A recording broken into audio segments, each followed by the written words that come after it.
os gwnewch chi un peth yn unig heddiw. Dewiswch ddweud rhywbeth credig. Mae ein geiriau a gweithredoedd yn ein gollwng yn rhydd. Siaradwch yn bachus fi welwch yn gyflym. Yn gwnawn ni darganfod cyfeillgarwch. Ni sy'n dewis sut roi ydym ni, felly dewch i ni fod yn garedig.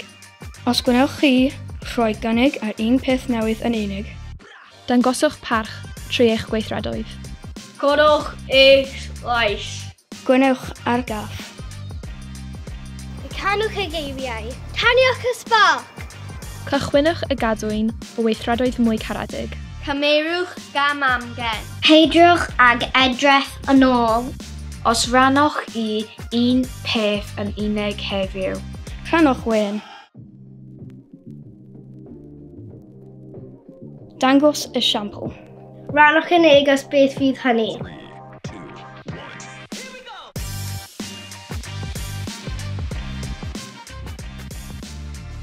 Mae gweithredoedd bychan yn helpu byd i weld. Y gallwn ni rhoi terfyn ar folio. Meddylwch, cyn clicio, rhannu neu anfon.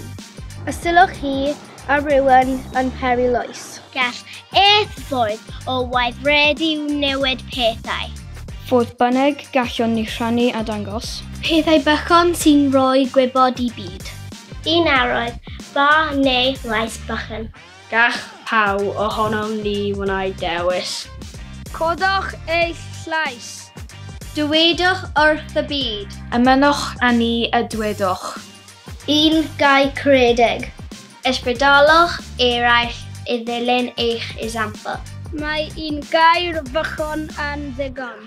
Os gwnewch chi un peth yn unig heddiw, dewyswch un gair caredig.